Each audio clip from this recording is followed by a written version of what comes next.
Now then, people, welcome back to the Just Joe football show. I hope you're all doing well. It's the final word before the international break. We've got Lockie with us tonight, and back by popular demand, we have Dara Cunningham as well of Leeds, that fame. No Jack tonight, no Luke tonight, and Andrea's at the basketball, priorities, but these two have shown up. And that's the main thing. Just like Leeds United showed up on Saturday against Newcastle. My camera's gone dodgy. I hope you can still hear me. I'll sort that out in a sec. There we go. We're back. See? Leeds United showed up at home against Newcastle. We're going to get into that. And of course, because there is now less than 24 hours left of the window. Of course, the window closes at 7 p.m. tomorrow, a new time. First time it'll happen. So it'd be interesting to see how the day develops, because normally we're all like, midnight or 11, whenever it is. But it's now 7 p.m. So it could get busier even earlier. So we'll keep a finger on the pulse, and we will touch on that, what we want from Leeds United and what we expect for the final part of the show. But before we do, we need to discuss yesterday's result. So let's jump straight into that. Dara, I'll come to you. Welcome back. Thanks for making yourself available again. Thanks for having me.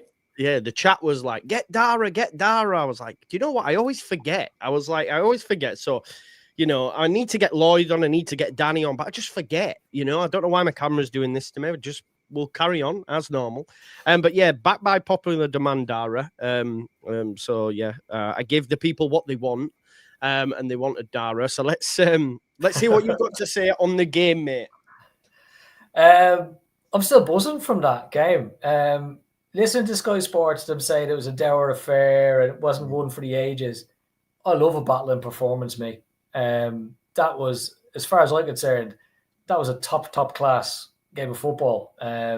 Leeds dominated in midfield against a midfield that's absolutely top class. Sean Longstaff, Gruev, Stack. It reminded me of the Batty's going to get you chant, because if one of them didn't get you, the other one did.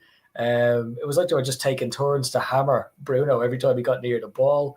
I love the defensive work of all the team, particularly Gudmundsson. Thought he had a standout game. Thought Rodon looked like an absolute Rolls Royce at the back. You barely even notice him, and that's the sign of a good centre back. Are we lacking up front? Yeah, of course we are. When you get into that final third, what you see is Dan James has a lot of the ball, not much happens. Nanto hasn't a lot of the ball, good intent, but not much happens. Nemecha battled really hard, thought he was excellent on the day. And you have to say, put Rafinha in that team, give him the ball in those positions where Dan James and Nanto has, and you're going to have more. But I think we're building something really, really good. And to be able to dominate a team like Newcastle in midfield with the three players they had in there, and I know, like, obviously Joe Linton was out when Ramsey was in, but Ramsey's still a 30 million quid player. Yeah. So I just thought we were magnificent to a man. And I tell you what, if we can perform like that every week, we're not going to be anywhere near going down. That is not the performance of a team that gets relegated. We saw a performance of a team that got relegated. It was under Jesse Marsh, and it was under Grazia, and it was under Sam Allardyce, and we just capitulated and fell apart. We did that against Arsenal momentarily, but we were magnificent against Everton. We were magnificent again against Newcastle. Yeah. Yeah, I can't disagree with any of that. Lockie, we touched on that Arsenal result, and was it as simple as maybe changing the striker, and could that have had such a profound effect? And it seemed to do that against Newcastle, I felt, because when we did need to clear the decks and get it up, we had a striker who was able to hold it up and bring others into play, win fouls, even foul them, stopping their momentum, as you touched on previously. It was great. I don't think it was too dissimilar. I mean, maybe you'll tell me, everyone was like, well, he's learned his lesson. And I'm like, I don't even think it was that too dissimilar from the Emirates. It's just that we had an outlet. I don't know what you think. Obviously, they had five at the back. They're not pressing as high, but they're still a very difficult side to come up against. And we played really well. Yeah, they had five at the back, but their press, it still had four players in it every time when our centre-backs had it. It could have easily gone the same way as Arsenal, I think. I think it could have gone that way if we didn't adjust how we played and went longer. And how many times did we do it? 20 odd times? We did it a lot. and I didn't mind it once. I genuinely didn't. The only time I minded it is when the keeper kicked it to the Nanto's head. And James against Dan Burn first 5 minutes. I was like, what is going on? Farke was going mental on it when they did that. But every time it went into Mecha, I had a bit of belief that he'll win it or he'll challenge or we can get the second ball. Whatever we did, all this stuff about football, it's so simple sometimes it is. If you're getting pressed and you're probably not going to be able to get out of it, which, let's be honest, we're not at that level yet to beat an Arsenal press or a Newcastle press consistently. Have an option to go long. It's good. It works. Like Dara says, that I love a scrap meet. I love a battle. That Botman Mecha battle was great. I was loving it. Yeah, it was. Yeah. Botman won sometimes. He did. He played well. Did Botman? He did. Yeah. He had to though. Do you know what I mean? He had to play well. If he were off it, Mecha would have absolutely bullied him. But a little win for Mecha because Botman went off before him. 100%. A little thing like that. So that little thing helped. I think Longstaff in there. Just that. You got to remember Longstaff. He hardly played last year. Yeah. Let's be honest, he's had limited minutes, but he's not looked great this season. But he got the nod. He's starting a Premier League game against your ex-team. And did he look like one of the best players on the pitch, didn't he? Yeah. Which shows experience at the level. He can come in, he knows what to expect, he knows these players. So them two things for me, mate, were the two biggest changes. I thought they worked really well. Yeah. And that's probably what we probably should have gone with for Arsenal. In games like that, Tanaka's obviously outstanding, but in games where you're playing against proper good midfield, you need a Longstaff in there for me, 100%. I think that's great. 100%. The first tackle straight away, there's 50-50 ball, and he just smashes in and wins it ahead of Bruno. And then the thing is, then midfielders go, fuck, we're in a game. We're in a game. It's same with Botman. Today I watched Liverpool and Saliba's come off. Saliba and Gabriel against Pirro, they won't face an easier test all season. I bet they came off that pitch barely breaking a sweat. Genuinely. Whereas Botman, like you said, when he went 4 at the back and brought on the wingers, it was Botman who was taken off, who was arguably their best centre-back. And he put Burn and Shah as a pair. That's because he'd been roughhoused. He'd been in a game and he'd just brought on Calvert-Lewin. And that's what we need to do, right, is be competitive. We will be difficult to beat. I got mocked this week on certain shows because we took 5 against Arsenal. But I think we can see we will be difficult to beat. We just need bodies. And we'll touch on transfers. But before we do that, let's just come... Dara, you touched on it. The chance creation. Dan James... We can see that step up now. The level from being awesome in the Championship to being not that great. I think that right-hand side, Aronson, although he comes on and does a job, that as a 2 on that right-hand side is just not good enough for me personally, and I really like them both. Nonto, like you mentioned, he comes inside, and a lot of people, Nonto's having a good game, but where's the end product? Yes, he has the ball, and he'll run and he'll cut in, but where... It very rarely ends up in an entry into the box. It's normally a shot that's wild and blocked. You know what I mean? So we lack quality, don't we? I think what I will say, Calvert-Lewin again came on and got into areas, right? Yes, he didn't score, but he got into areas, Dara. But that's where we're really lacking for me. It's the final third. Yeah. Look, I'm always loath to criticize Dan James. I'll put my hand on my heart and say he's my favourite player. But he has been the weakest of our players over the last few games. Even on Saturday, he was amongst a really good performance. I thought he was probably the weakest one. Yeah. We're getting into those areas. And you're right about Nonto. I think the word I used was intent. I enjoyed his intent, but his end product was poor. But I'm not ready to throw it all out yet. I do think there's a process. I do think there's a new team building. I do think that there's going to be easier games as well against far weaker opposition. We had enough of the ball against Newcastle in good areas to make things. Okay, it didn't happen. But again, they're Champions League defenders. Yeah. There's another 14, 15 teams in this league who are not at that level. And we will be able to create chances of them, even with the current players we have. Now, one of the things I did touch on was saying about if we had a Rafinha. We obviously have Okafor, whose big strength is that one-on-one. And we spoke about that last time I was on with Lockie and Andrea, saying about, when he gets someone one-on-one, that's when he's at his best. And that's probably what we need to unlock some of these teams. One of the interesting ones that's happening, which seems to be creating chances late on in games, is they're bringing on a Jack Harrison. And I've said it from the start. I've held no ill will against Jack Harrison for obtaining a piece in his contract and then utilizing it. There's no issue there for me. But what's interesting is when he comes on late in the game, it's almost a surprise to the fullback when he goes around the outside, because they've been up against Nonto cutting in on the right foot all the time, and Harrison seems to be able to get down and get crosses in, which is starting to open up a few chances, and particularly DCL. Like that little one he clipped over the top for DCL.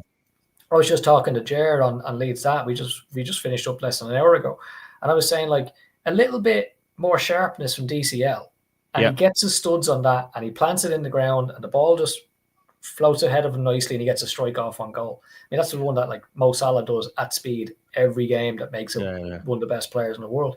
So I'm liking the variance we have. Yeah, obviously that Aronson adds nothing going forward, but there was one point where Bogle got forward, got caught out of position, and it was Aronson covering back and cut out the cross.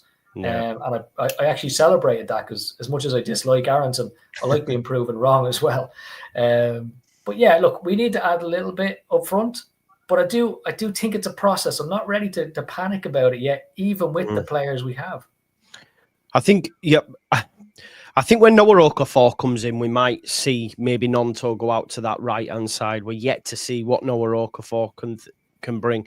I think for me, Buonanotte would have been perfect for us. I still don't understand that move, why he's gone to Chelsea to go sit on their bench. It's nonsensical. It's mental is what it is, the fact he's done that. I think he'd have been perfect, because in an ideal scenario, I think Farke does similar to what Eddie Howe did yesterday. He goes with that three-man midfield. And what Eddie did, and Nuno does it a lot in the Premier League, is goes, right, we've got to this time, 60th, 70th minute. I'm now going to bring on two wingers. I think Farke would like the opportunity to maybe go, right, Buonanotte, that type of player, can go in the 10. Now I'll bring on James and we'll go 4-2-3-1 and we'll get after them. But at the minute, we're pretty stuck with what we've got. But yeah, I do think, I know XG, but like, I'm not asked. Genuinely, I'm not asked. Like Sky saying, "Oh, what a poor game." I got Newcastle fans messaging me going, "That was brutal." But for me, I was buzzing, because for me, it's a great point. You know, it's a great point. We got 4 points on the board after 3 games. We're the first team since 2017-18 season to get back-to-back home clean sheets, newly promoted. Which tells you all you need to know. We're going to be difficult to beat. It's just that chance creation for me. There wasn't really much, was there, Lockie? I think there was the Goodmanson cross, which flashed across in the first half, which another day, maybe James can get on the end of. And then that Harrison, I think Dara mentioned it, Harrison, where he gets it across, tried too late on one of them. DCL just couldn't get under his spell. No, yeah, there hasn't been all season, to be fair. It's, even in pre-season, you know, I think it was glaring then, in my opinion, that we needed some more reinforcements up front in the attacking areas. I think one thing about Nonto that I really like / irritates me is he's quite direct, but he's quite predictable in what he does. Not in a bad way, because he's good at it. When he cuts in, that's where he's most dangerous, because it's on his strong side. He just takes too many touches for me. When he cuts in, the best wingers in the world, they take 1-2, they cut in, and then they're written it. Rafinha, how many, he'd hit the ball early, wouldn't he, when you're not expecting it, that type of thing. You know, where you see a winger cut in and they kick it through the defender's legs and it off-puts the keeper and stuff like that. Nonto almost tries to beat all the defenders with his touches that are in front of him, as opposed to hitting it earlier when the goalkeeper's not expecting it, or when the defender's not expecting it. And that's something he needs to learn. And he's still young, he's still 21, but like Dara said, his intent is there. He's probably been, for me, he looks so busy. I love it. Right. He looks like he's working his backside off, you know. Yeah, he's always there. He's always running around. He's always on it. So I love that side of it. And for that reason, he'll be a massive player for us this year. Whether that's the one, I don't think so. I think we need to bring someone in. Or, like you said, play him on that right side. Because for me, when we have looked good, and Gruev and Nonto combination in the game, where Gruev played the ball through, there was that early cross from Nonto and it was inches off Metra's foot. That's when we look most dangerous to me, is when we do play in behind on the wings. Not necessarily 1v1, but in behind for the winger to run on. So that's something we have to build. It's the amount of kind of areas we're getting that worry me in the attack. We don't get in positions to shoot very often. Like I said, when we do, it's often Nonto with 3 or 4 defenders in front of him. Yeah. We've not really had a position where we're at the edge of the box and we can kind of shoot near the edge of the box. There's not been much of that. It's quite one-dimensional. So that's where the creator comes in. That's where that top winger comes in, like I said, who can do that earlier. It's about the quality. We need it. We've done it at the back. We've done it in midfield. It's just missing it. And Okafor might be that guy, but I still think we need another. And I think the other needs to be good. I think we need a very good player. So we've got 24 hours or less to less than now, mate. Less than now, yeah, definitely. Yeah. Dara, you touched on Jack Harrison there. It was quite no, I wouldn't say funny is the right word, but I saw a lot of Leeds fans all of a sudden coming to this epiphany that maybe some people have been saying for a while, that actually Jack Harrison can do a job. Or actually Jack Harrison isn't that bad of a player, and used in the right moments, he can be effective. He looks dangerous. He looks dangerous at times, and I think there was still the odd booing, which I still don't get. I still can't wrap my head around, because it's like, what we doing now? There's been a lot worse than Jack Harrison. But I think, I think Lockie, actually, you sent me some stats. He got more successful dribbles or take-ons, didn't he? That was sorry, mate. That was more of an indictment as well as of our wingers. Before that, he had 2 out of 2 successful dribbles, and Nonto had 1 out of 2, and Dan James, I don't think he clocked down a successful dribble. I think he had 1 dribble. I'm looking at that going, Bogle, again, in my opinion, was our best attacker. And I think he has been this season when he's played. That can't happen. I know Bogle's ridiculously good, but do you know what I mean? We need the stardust. So Bogle's 100%. Not the one that's taking people on in the box all the time. Yeah. Exactly. Andy K makes it go, you can't be talking about the same Jack Harrison that isn't good enough to play in the Premier League. Surely.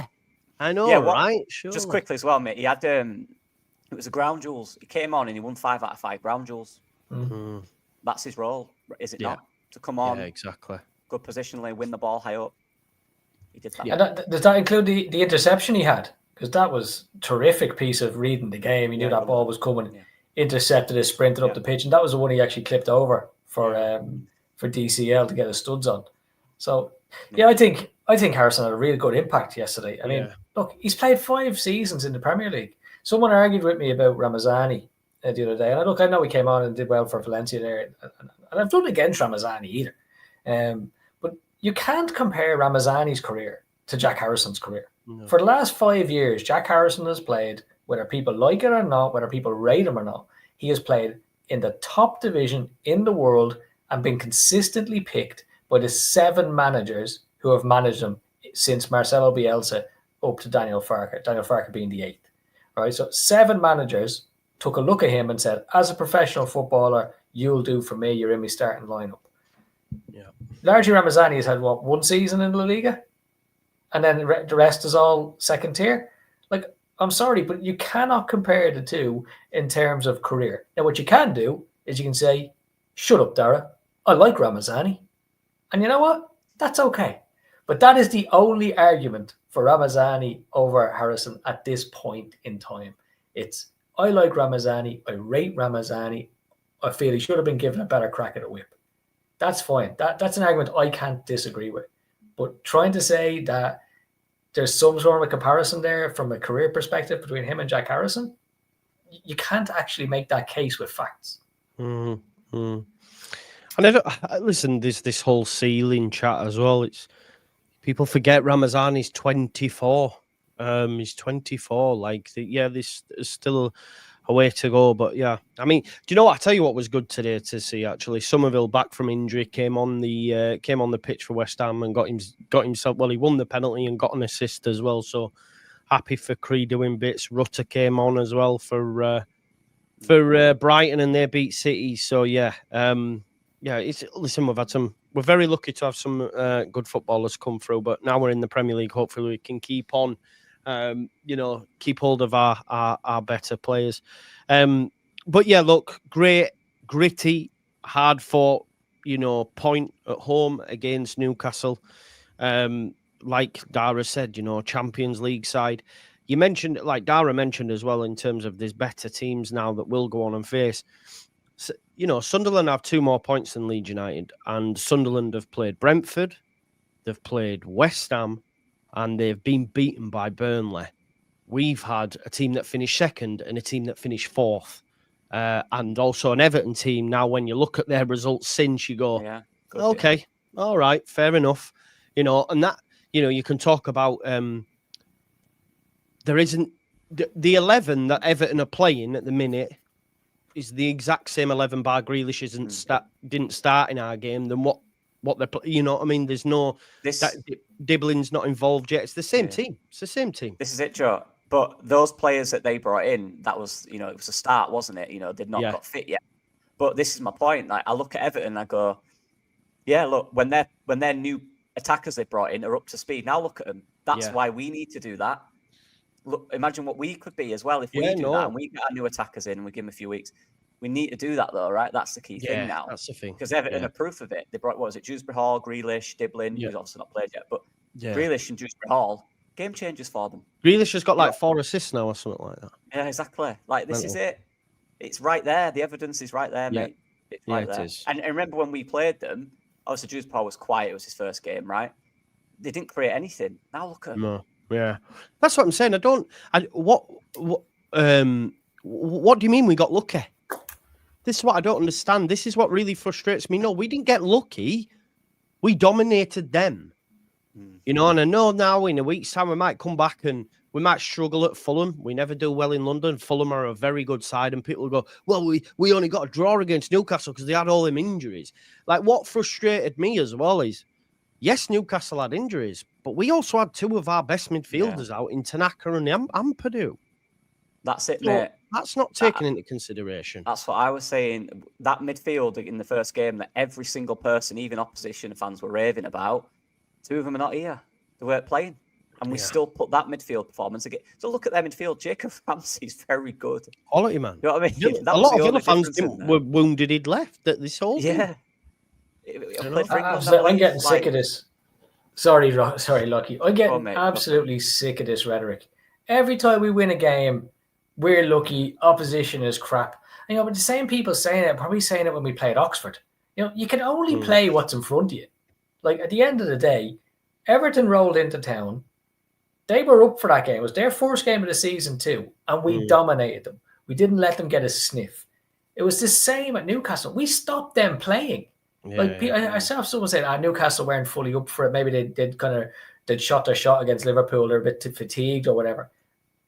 Nonsense. Absolute nonsense. We played Tuesday. Most of that team played Tuesday. Do you know? Exactly. And the minute Sean Longstaff put in that tackle on Bruno, everyone's back was up. We knew we were in the game. In fact, what Longstaff did was he gave us the same leadership and the same impetus that Ampadu gives us, that we miss terribly when he is out. Because the minute he started flying into those tackles, you could see Gruev kind of standing up a bit taller. You could see Stack going, all right, I can get forward now because these 2 are going to be putting in the tackles behind me. The whole team reacted to Sean Longstaff's tackles. I can't wait to see him and Ampadu in the midfield. But they crushed Newcastle. Like I said at the start, every time Bruno got on that ball, and he's one of the best players in the whole league, we smashed him. We were into him. And if Longstaff didn't get him, Gruev did. And if Gruev didn't get him, Stack did. So don't tell me that Newcastle weren't up for it or Everton weren't good enough. Don't give me that crap. Leeds did a job. Like, be proud of this. Stop telling me the other team are not good enough. Like, this is the Premier League. They're all up for every single game. Give your club a bit of credit. Yeah. This is the thing. Go on, Lockie. I was going to add to what Dara said. Like, We're talking about Champions League teams here. Champions League. We're in the Championship. You know, I'm going to use the same rhetoric that everyone used last year. We've got the biggest budget. We've got the most. We spent the most. We're now the little boys in that. Yeah. And we're competing with Newcastle, who had Joe Linton out. I'll take that 100%. I'll take that any day of the week. I'm proud of what they did. I'm just annoyed that, you know, the final third. But I'm so proud of the effort they put in. I'm so proud of the intent, like Dara said, to go there, man for man in midfield, run by Longstaff, by the way, like Dara said again. Like, having a player in there who probably just went, I know these guys, don't worry. Follow me, listen to me, we'll get through this. That means something, doesn't it? And Gruev as well. I know you mentioned Gruev a lot, Joe, today. He grew into the game because he had Longstaff, and Longstaff will have helped him through it and told him what he needs to do. So I'm proud of what they're doing. It's good. Yeah. You know? I'm aware I gas Gruev up probably more so than most, but the reason I do that is because I think he gets unfairly criticised, massively so. Even yesterday, the criticism from him was, or criticism to him was absolutely brutal. You know, he only passes back. Well, it just pisses me off. You know what, Joe? I do think he started slow. I think it was a bit of a realising the tempo, realising what game you're in kind of thing. I do think, I've said this before about Gruev, he's quite easy to press because he's not someone that's got a lot of tricks or you can't drop the shoulder. Do you know what I mean? He needs options. If you give him an option, he'll give you the ball wherever you are. He'll make that pass. But I think the start of the game, we were a little bit kind of, when he got the ball, he was a little bit unsure of where to go. So he did do it very safe. But what I will say, kind of the 25 minutes onwards and that entire second half, he was flying into tackles, winning the ball high up. His passing was great. Like you said, I mean, you mentioned earlier, the 1-2 with him and Nonto was outstanding. He massively grew into the game. And that's where the players around him, i.e. Longstaff, can help a player like that. Now Gruev might be in that game and go, yeah, I get it now. I know what I need to do at this level. I know what it's like. So, yeah, he needs credit for adapting in the game and growing within the game. You know, he didn't shrink. He was good. He was very good by the end of that second half. He was brilliant. Yeah. 100%. Tom, people are abusing him as a person, Joe. No, but what they are doing is making crazy comments like he's nowhere near good enough, which is just not true.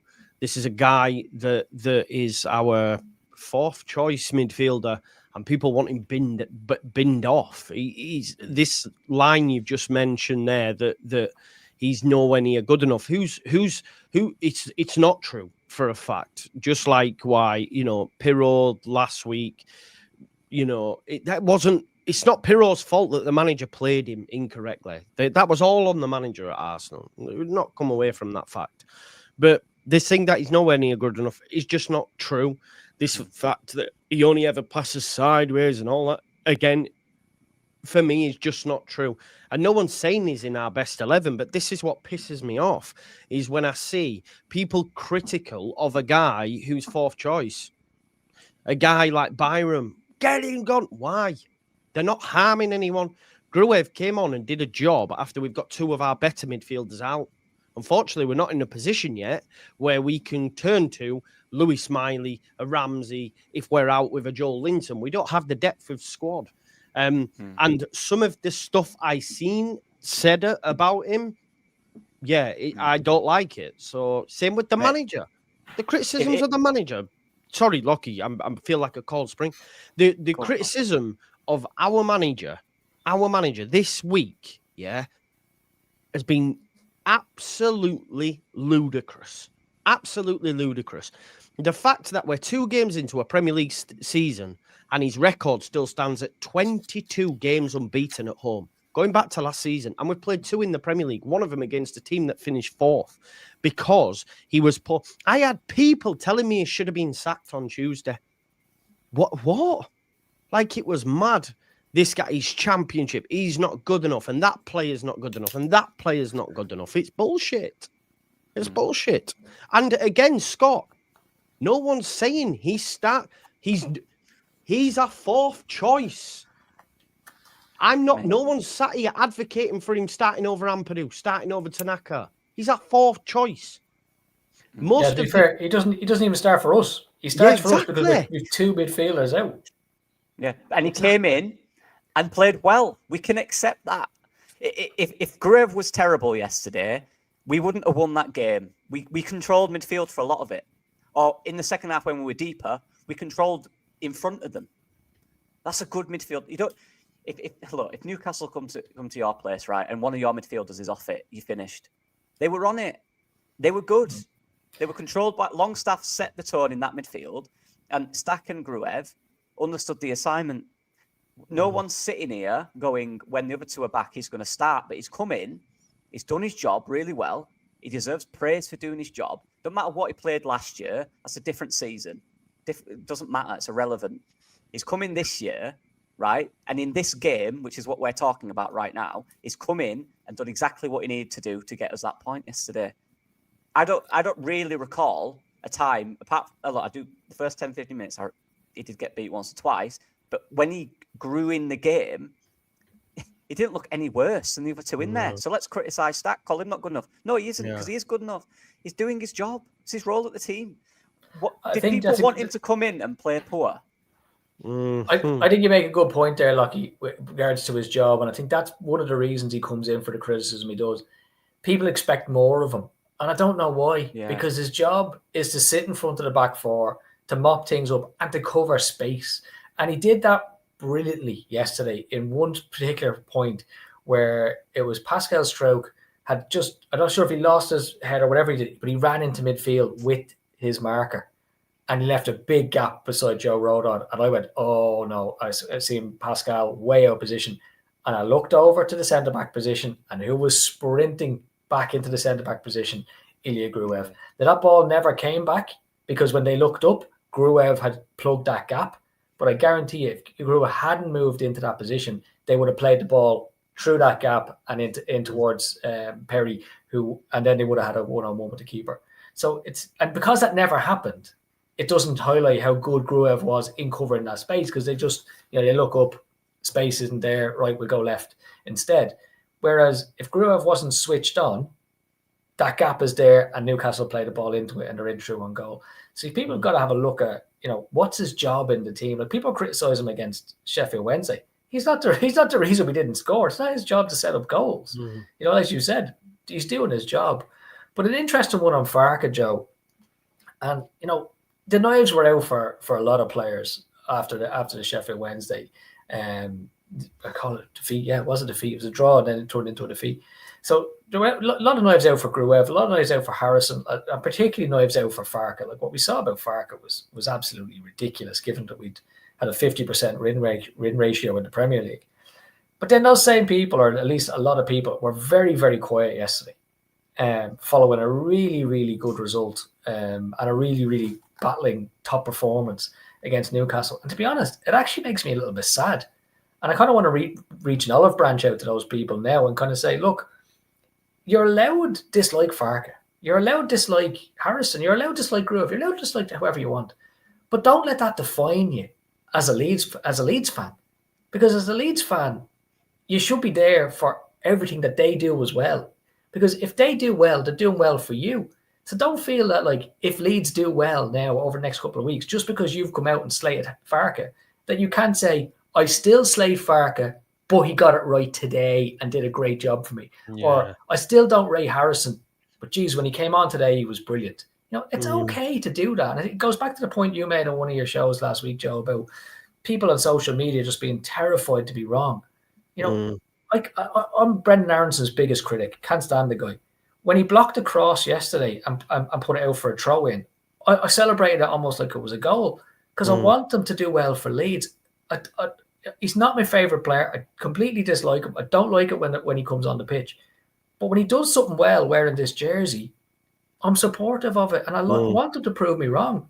As I just want to reach that olive branch out to all those people who are, anti-Farke, anti-Harrison. It's okay to be that. You can have your opinion. That's what shows like this are all about. It's people with different opinions talking about football. But don't let it ruin it for you because you're in the Premier League now and we just had a great result. And be happy that you proved you wrong for one day. You might prove you right next week. Yeah, exactly, Dara. It's like similar. Like I was watching that Newcastle Liverpool game last week, genuinely going, "Oh my god, this is going to be brutal." Yeah. And then I'm after the Newcastle game, I'm going, "Wow, we've done a great job there. every individual on that pitch, in order to get that result, I know we're a draw, but look at what they did to Liverpool with 10 men, for God's sake. They were ridiculous. Like, we nullified them completely for most of the game. Perry have one save to make. Newcastle, that's every player deserves credit for that. When it's going wrong, I think Arsenal was bad, and I know it's Arsenal, but I hated it. You know, Joe, I was not happy with that performance. It just didn't sit right with me. I didn't like it. I didn't like our mentality. I thought it was wrong. But this one was spot on. I was really happy with it. And every individual, whether Gruev gets into any Premier League team, I don't care. It was in hours, and he did a job in hours. That's all I ask for Leeds United players. You know, that's all we all ask, isn't it? We just want them to represent the club and represent the badge. We are the little boys now. You know, we're against these big ties with all the money. And we're doing all right, apart from Arsenal. Yeah, apart from Arsenal, yeah. Where we got walloped. We got walloped finally. Little boys in that one, yeah, jeez. Yeah, exactly so, mate. I mean, they've got about 3 sides now with all the new signings they've made as well. It's mental. It's but yeah, look, Dara, 4 points from 3 games. You couldn't really have asked for more, could you? No, it's a dream start. It's honestly a dream start. Realistically, I don't even see Arsenal as almost being of a level. Arsenal are levels above Newcastle, and Newcastle are brilliant. As you said, they should have finished 4th last season. But like, you look at Elanga coming on. I know he played for Forest last season, but like they bought him for what, 60 million quid, and he's blazing crosses into the south stand, and as Lockie said earlier, you know, the certain players are coming in and they're just having a shot, quick shots. You saw Saka do that. So it's just absolute levels to this game, and Arsenal are levels above Newcastle. So I don't mind the Arsenal result, although I did mind the performance. I don't like us rolling over, and that's why I kind of like, you know, if Longstaff and Ampadu had been there, I don't think that would have gone the way it was, and hopefully Farke has learned from that. But yeah, I think you said it, Joe. You're looking at the first 3 fixtures, and you were adamant we needed 3 points against Everton because it would set us up and just take the pressure off. So to get to 3 points against Everton, and then get another point at Newcastle, and as you said earlier, you know, Sunderland, who we're all comparing ourselves against, have played nobody. They've played awful teams. 3 teams that will be absolutely in the. They could have actually played the bottom 3. West Ham, Brentford, and Burnley. That could be the bottom 3, and we've played 2 of the top 4. 4 points, wonderful. Yeah, no, you bang on. You're bang on. And 4 points, man. It's probably more than I expected when I mapped it out. If I'm honest, like I said, you know, the 3 points was huge. What I found quite interesting as well, obviously, the board as well, Lockie, are on the countdown for 10 wins. I don't know if you've heard that on Square Ball. Where he said, you know, the board said they need 10 wins, and I just went, I've been fucking saying that, and I've been saying that. But that is it, right? Like, we get them 10 wins. We still need 9, but it's the little points like we got against Newcastle. That takes it to 31 and so on and so on, you know? So we're on the right path, aren't we, mate? And I think Isaac Johnson said we now don't play any of those teams that finished in the top 8 last season until November now. Admittedly, one of them teams is Tottenham because they finished 16th last season, but the rest are teams that are like middling teams. Fulham, Wolves, Bournemouth. I mean, they're a good side, don't get me wrong, but these are games where we can go, okay, maybe we will get more chances at goal, like Dara were mentioning, against the Brentford, against a Wolves, against you know, a Fulham, for example. Yeah, it is, but it's just one of them, mate. For me, they're all good. They're all going to on their day. Any of these teams, if any of these teams have a good day against us, they could probably beat us. The fact is, we need to turn up and be our best to get something, if anything. Do you know what I mean? That's the level we're at right now because of we've just been promoted. That's the way it is. These guys have had 3, 4, 5, 6 plus transfer windows to sort their squad out. We've had 1, so the advantage is theirs. But you are right. Obviously, these guys are not as good as Newcastle. They're not as good as Arsenal. These are the ones where, if we are going to get anything, it's got to be from these games. But that's the pressure now, right? Yeah, of course. the first 3 games were we got a bit of a sample size. Good start at Everton, win there, got battered, and then a good solid point. So we've had a bit of everything. Now it's settling down a bit, isn't it? The window will be closed. We'll have our players in. We know our full squad. Yeah. Now it kicks into gear now the season, doesn't it? So the next games against the Fulhams, the Wolves, these are the ones now where it's a real test. Let's see actually 100%. where we are at, because it's still a bit. I'm not too sure yet.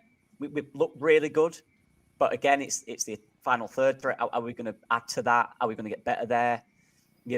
So we'll see. But you are right. These are obviously the ones where we've got to be targeting. 100%. Yeah. 100%. Yeah, we do. And listen, I said it on my show earlier, just before we finish up on transfers. Forest fan Wolfie, that season that they stayed up and they got walloped by Arsenal, they got walloped by City. They won 1 away game all season, one away game in a full season, and they stayed up. Let's not do that. No, of course. But like I was saying earlier on, we got 2 away games at Fulham and Wolves. We might not win either, but that's okay. You know what I mean? Fulham, London, Wolves, we might draw or whatever. It's okay, I just think we're going to be on such a roller coaster that any sort of wrong turn and it's all burning down again. And sometimes we just need to go, do you know what? This is the Premier League. It's different. Let's finish up on the transfer window. Then we've got less than 24 hours now. Daniel Farker said, Dara, look, if we don't bring in any attackers, we won't wave the white flag, but it will be very difficult to stay up. I can't say I disagree with him. I still think we could have a job at it. We still could give it a very good go. But obviously, I do think we need some extra sprinkling of quality. This now, after 4 points from 3 games, Dara, it's handed now over to the powers that be to say, get the manager what he needs, and we should stay up. It's on them now, Dara, for me. Yeah, 100%. And I agree with that. And I'd always said earlier that it's a process in terms of building your attacking play, and I'd be okay with the players we have. I don't mean that in totality. Yeah. We need to pull a rabbit out of a hat tomorrow. We need one game changer. We need a real starter right wing who could. I don't want to see Dan James out of the team, but I'd love to see Dan James having to fight to get in the team. So ideally a right winger to come in who can be an absolute difference maker. I think we need that and maybe one other. I don't know if it's a 10 or not. Probably is. I don't see us getting a striker unless a superstar presents itself. But the weird things do happen on transfer day. Like players become available who just shouldn't be available. Look at Rafinha, perfect example, but he's not the only example. We have this every single year. So I'm not ready to slam the recruitment just yet. I think we have to see what they bring in tomorrow. But tomorrow's a big day in the history of the 49ers, because we have got 4 points, and that is actually a pull. Like if you think about it, you're going to any player and going, look at this Leeds team, look at these 2 home matches. We can compete. If you come, we'll compete better. If you come, that 0-0 against Newcastle, you're gonna make that a 1-0 for us. Equally, see this ball into Pascal Stroke against Arsenal? Maybe you scored that header. And we got 1-0 up against Arsenal, that game changes. So the fact that we've started quite well, the fact that we started extremely well will also help with that recruitment. So the players have done their part. Daniel Farke has done his part. 49ers now need to come up with the goods and pull a rabbit out of a hat and back up the good work that's being done on the training ground and on the pitch. It will definitely feel. This last 2 weeks, Lockie, have been brutal. And if we didn't get it, it'd just feel a whole lot worse. Obviously, I'm just hoping that we can finish it off with at least one. I'd love to, but I think at least a right winger that Buonanotte would have been perfect. He would have, right, playing the 10 as well.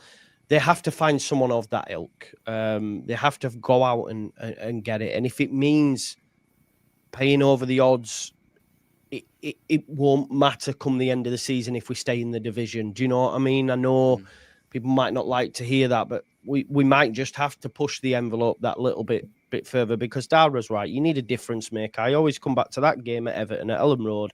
It's 0-0. There's barely any chances, and Rafinha cuts it and hits it, and it finds the bottom corner, and we win 1-0. You know, that's what we need. That's what we're lacking right now. I'm not saying we can go out and get another Rafinha, but there are players out there. You know that yourself, having gone through many scouting reports and done many videos on it. There are players out there. We need to back the manager now, bro. As Dara said, the players and the manager have shown in these first 3 games, well, 2 of the 3, that look, we're not here to go down. We're competitive. Look at us, watch us, and they'd have watched the games, Joe. It's Premier League on Sky. They'd have watched it. A lot of them have probably seen it. And you're telling me they're not sitting there when we win that ball high up and give it to one of the wingers, going, that could be you, and you know you're getting in goal there. You're going to get opportunities. We do attack. It's not, people, the end product's rubbish, but we attack. We're getting some really good positions. Yeah. And if you're telling me players aren't watching that, going, ooh, that could be me there. I'd score there. I'd cut in. I'd do this. I'd do that. We've put ourselves in a great position now. Forget no one's expecting us to win that yet. It could have been less, but whatever.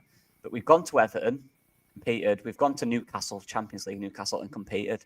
Like, that's a good sample size for a player to come in and go, actually, I'm not just going to a newly promoted team that's probably going to get relegated, which has been the last 2 years. That hasn't helped us at all. That's probably massively hindered us. That's a big thing. It is for a player. If we'd have lost these first 3 games on no points, they're probably gone, no, I'm all right. Sunderland are doing all right, though. I'll go to them. But we're not 4 points. We're there, look. We've shown them. So it's key. I don't want to be dramatic, but I think getting at least 1, I think we need 2 to stay up. I do. I'm at that point because the Premier League's so brutal. It's so brutal in the sense that every other team's going to get better, you'd assume. Yeah. We'll get better, but can we look at West Ham today? West Ham have brought in Fernandes. Exactly. They spent 40 million on him from Southampton. I know that's not the kind of money we've got, but then they go and they beat Forest 3-0 today. Yeah.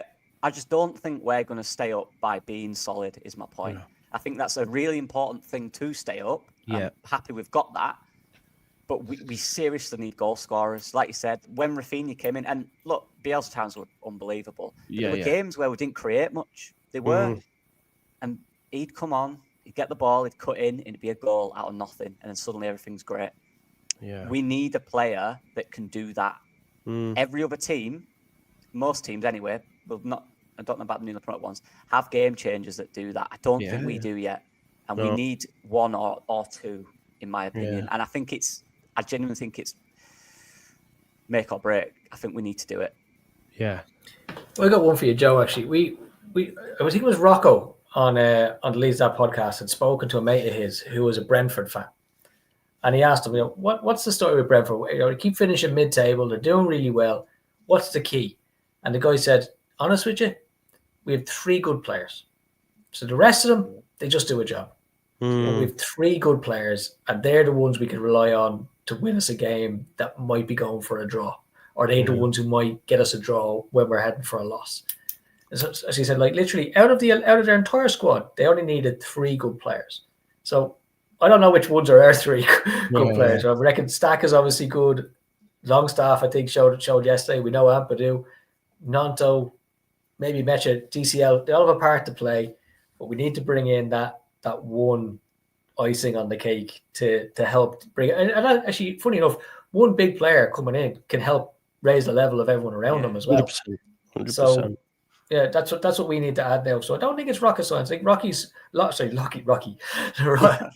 spot on. Lucky. Look at that, Rocky. I already Jer was on calling Harrison.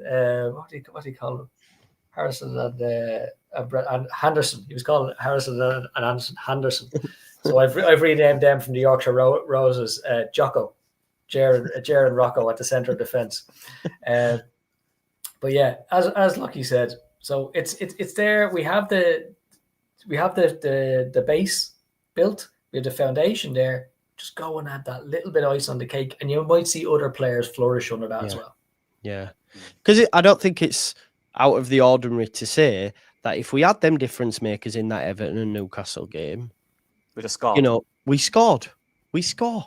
You know what I mean?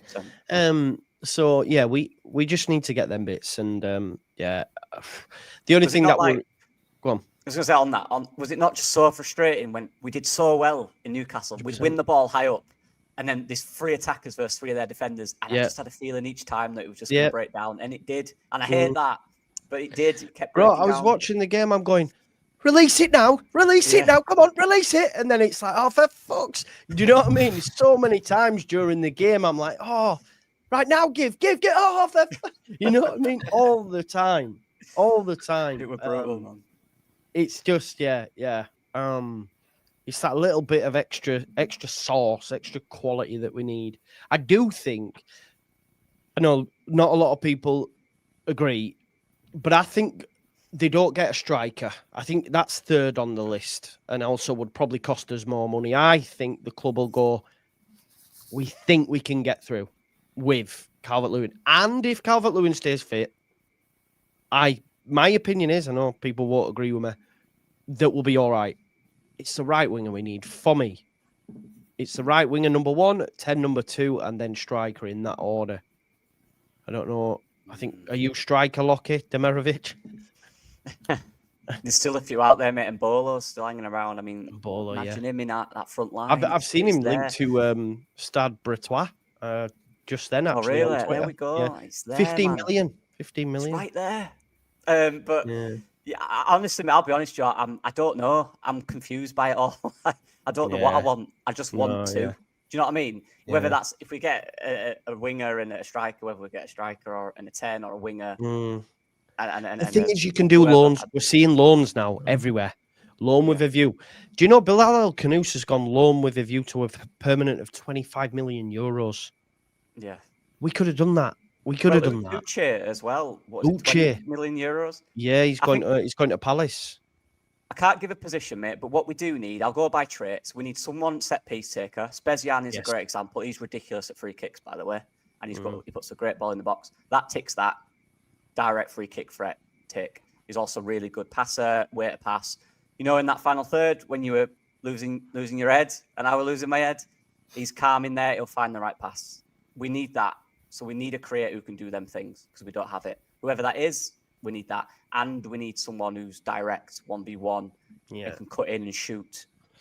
They're the two things I think we really need. Yeah. Liam says 5 shots on target in 3 games. Yeah. It's not, but that's not just purely on the. You need to give him the ball to create. You know, he has to have the ball at his feet in order to get a shot on target. You need to supply him 100%. Yeah, supply. We don't have someone who can consistently supply the striker at the moment. 100%. Yeah, because in the 2 games I've seen Calvert-Lewin, Dara, admittedly one was against Sheff Wednesday, but he's been in the areas, hasn't he? He's been in the areas. Yeah, he has. Yeah, I've liked what I've seen from Calvert-Lewin. We had Rocco give it out about him at Sheffield Wednesday, and I said, "Isn't it funny how 2 fans can watch the same match and come away with a totally different opinion?" Because I was totally energized by what I saw from Calvert-Lewin. Here's a guy who hasn't played football in 5 or 6 months, and he's missed a goal by a few inches. But what's interesting about that is, if he misses the goal by 6 inches for a shot, the difference between that off his boot is about a millimeter, and that's those levels of sharpness that you have to get. So for me, he's making all the right runs. He's getting into all the right positions. He could have scored yesterday, only for I think Dan Boren got the nub of his stud on that ball, and it hit the keeper in the leg. Keeper knew nothing about it. He was flat-footed. So yeah, for me, DCL's looking way better than I thought he was going to be. Like I obviously had that kind of thing of I like Bamford, so he had a good season that season, so I was always like, I'm team Bamford. But I've been really impressed with what I've seen by DCL. And as I said on this show before, I've worked with top athletes at Olympic level before, and that sharpness, it doesn't come overnight. You got to remember, these are his first 2 games, so these are his pre-season games. Yeah. Our players, our better players, and everyone in the world's better players were making these mistakes, missing something by a millimeter off their foot in friendly games in the back arse of nowhere. He's doing it in front of the television camera, so it looks worse. But I'm very, very happy he's getting into these positions. He looks lively. He looks game. He looks hungry. He's a handful. So yeah, I got a lot of faith in DCL. Yeah. Do you know what? Again, going back to that situation where we attacked yesterday and we were literally by the edge of their box. You now put DCL in the box there, and you put a top winger on that wing. You're telling me that we're not giving him 3 or 4 chances to score in a game? 100% we are. If we provide him with chances, he might miss some, and he probably will, going on his record, but he'll score. He'll get goals for us if we supply him, 100%. But we need to. Definitely. He's one of them where, if you have one chance, he might not. But if you supply him 2 or 3 times a game, he'll get one. He will get one. So we need someone that's going to give him that. 100%. And the other one for you, Lucky, is we saw a fantastic battling performance from Mecha yesterday. So equally, last 10, 15 minutes of a game, you're telling me you're getting someone with quality to pump balls in the box. He's not going to win a couple of headers. He is absolute. And maybe he doesn't win the header, but maybe he puts off the defender enough that they don't win the header either, and then someone comes in at the back stick. So I think there's a little bit there in the forward line, but you're right. We do need to add to it, and those set pieces or that quality of creation would get us a good way to being over the line. Yeah, I agree. Big day ahead. I think it's going to be quite a wild day, if I'm honest, just outside of Leeds. We're seeing Liverpool bids have gone in for Isak and Mark Gahey tonight, so that'll be one that's probably going to go on. So it's going to be a pretty wild day, especially when you consider it's shutting at 7 as well. So there should be loads for us to get into. And hopefully something lands for Leeds United. Underwood gets a call saying he's available. We'll do it. Okay, yeah, great, boom. Because the thing is, we've not been. There's no one we can say and put money on tonight we're confident that we're getting. There isn't. And normally you think, you never know. I don't think any of us, unless someone's ITK and they're not telling us, but we don't I don't have a clue anyway. Do you know what I mean? I'm thinking, where do we land? Siana's been linked. Again, he played tonight. Just don't know. Yeah, apparently someone said he said in an interview, which probably would anyway, that he's staying. So we'll see. But look, there's more players. Adam Underwood ain't going to sleep tonight. He'll be one of them. It'll be going, like you said, it's closed at 7, so you've got to make them hours up from usual when it's midnight. So it's a big day. Do you guys think? I think it'll be no. Do you think anyone goes? A shock. I would suggest if we bring in another striker like a Demirovic, if something like that happens out of the blue and we have the opportunity, you might see Joel Peru move. Okay. Now, I like Joel Peru, and I think he has a part to play. I think he'd be dangerous coming off the bench. But if we bring in another striker, and as I don't think that's the priority, but it's a situation you can't refuse. An offer you can't refuse presents itself tomorrow. You might see that. Other than that, I don't see anyone else going. Where do you see that? Would you see that in the Championship potentially, or are you thinking back in Holland maybe? Or to be honest, I'd give him the choice. I think he's been such a good servant to us over the last 2 years that if he is getting bombed out, give him whatever he wants. Let him make the choice and keep him on the loan as well, because that's a case. I think that's what they're doing with Ramazani as well. Yeah. I think there's a bit of that insurance against if we do go down, that the players we've loaned out are of a sufficient quality that if they come back, they're top end Championship. That's it with Perot. And again, I love Perot. I loved him last year. He made me happy a lot of times. So it's not like a thing for him, but we've seen, haven't we, how Mecha and how Calvert-Lewin are Premier League strikers. The difference is not the quality of footballer, it's the mindset, it's the aggression, it's the willingness to battle with centre backs. And he's not got that, has he? Would you swap him for Sargent? Ooh, that's a tough one. Joe loves Sargent. Joe loves Sargent. Definitely would. Yeah. Let's get Bamford on a free. 6 in 5. 6 in 5 is all I'm saying. Yeah, 6 in 5. Mate. I think you are winning me over. Actually, I have to say I didn't agree with you, and I know your point is you think he's a better footballer, and I go back to that pass that Peru played at Bristol.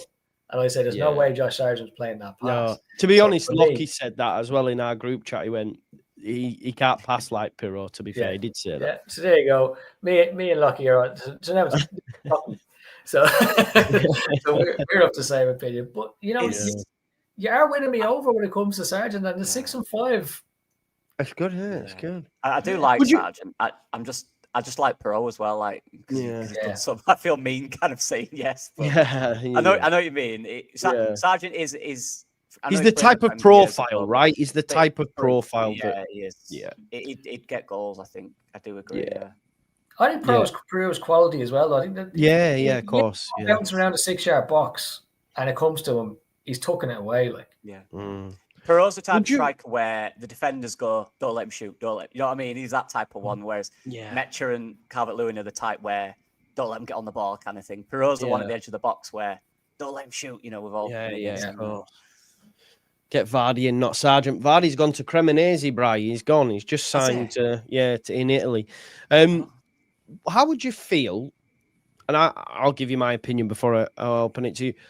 If Solomon signed, I go, and it's no slant on Solomon. Even if it was a Buendia, maybe I got, because it almost feels a little bit like. And if you want my honest opinion, I do that with Hamer as well. And it's not because I don't rate Hamer.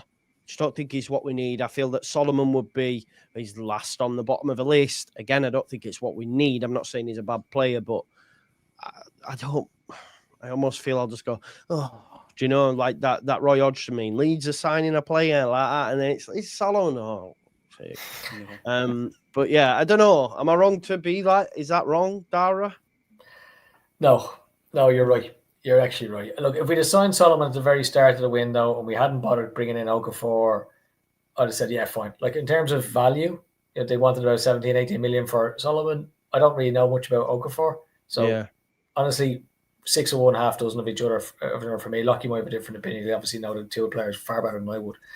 But having brought in Okafor to play left wing, you can't then go for Solomon. I think it would show...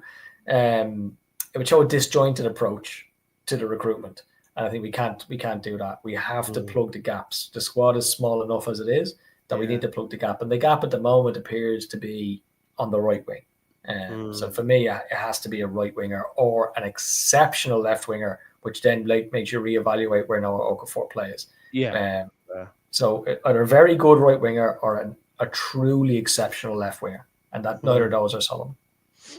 I just feel he's not what we need profile wise for me. He's a bit too similar to what we've already got in that sense. What about Solomon? No, not Solomon. What about Hamer? Because I've been saying this today on him. I think he'd add something in midfield, but I don't know if he gets game. Like, who does he play ahead of?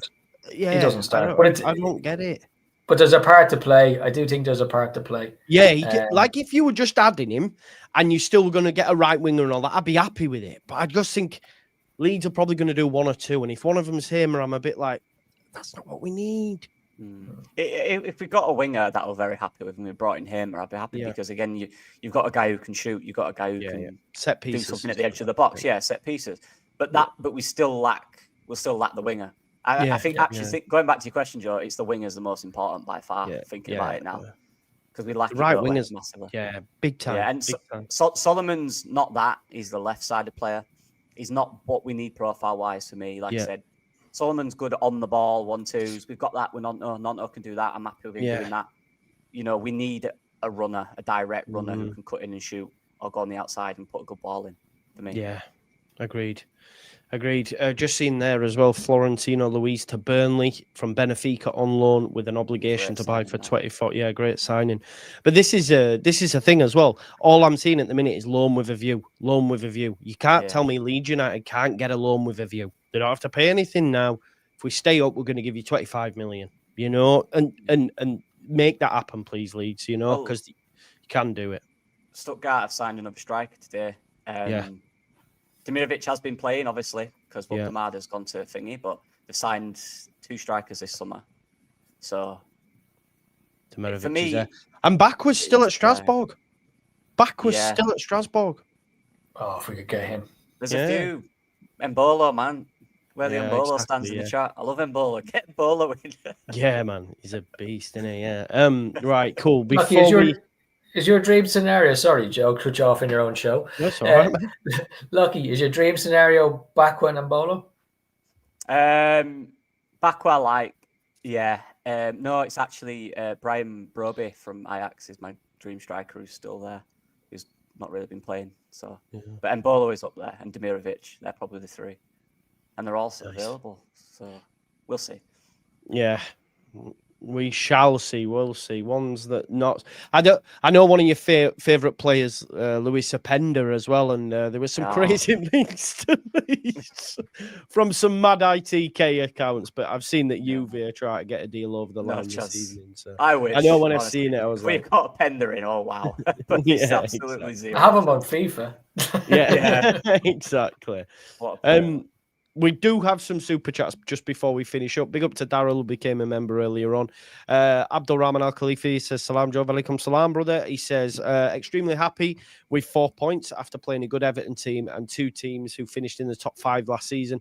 Just need 2 quality signings tomorrow, a 10 and a 9 marching on together. Would be perfect, mate, wouldn't it? Big up to Christopher, who's gifted 20 Just Joe Football Show membership. Always supporting the channel, Christopher. Thank you as always, mate. Barney says it's like we're playing FIFA on Ultimate Team with a bunch of 75s rated players against 95. It's hard. Need some 80 plus sign some players, you cheap bastards. I think that's true though. Like I genuinely think the FIFA ratings are that. Yeah. You should see my FIFA team, lads. I've just got 98s across the board at the moment.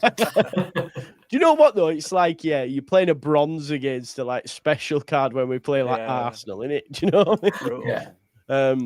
Definitely. And that's it for the super chats. I did ask the lads to put Leeds that in the chat as well. For anyone who doesn't know, Dara is part of the trio at Leeds that with James and Rocco. Great podcast. It's part of my podcast listening. And I'll be listening to the Joe episode later on. Is it up on podcast platform yet, or is it just on YouTube? Yeah, we went live at 8 o'clock. So we've done that one. Obviously, you were a special guest last Sunday. Jerry was our guest this Sunday.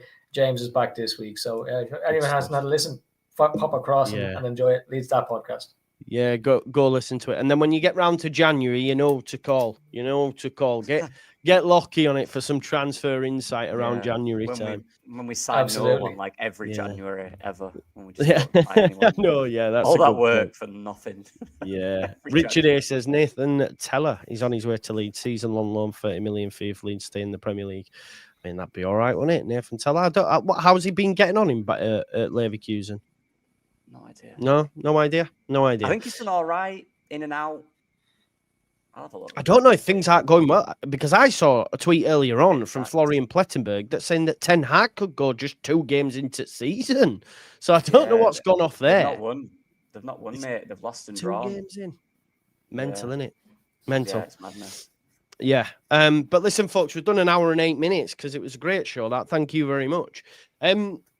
Tomorrow, folks, is Monday. I'll be around. Probably won't leave the house because obviously anything could happen at a drop of a hat, and then I'm gonna just go missing for a week until we're back because I deserve a holiday, I think.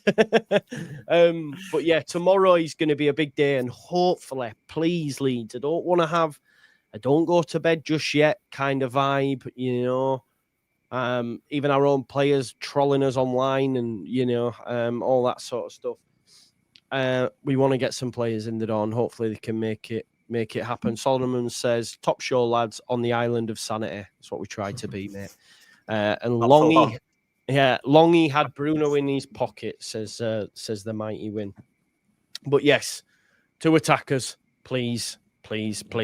Thanks as always for watching, folks. Make sure you check out Leeds that. Make sure you check out Lockie Leeds as well. And we'll see you again soon. Bye now, folks.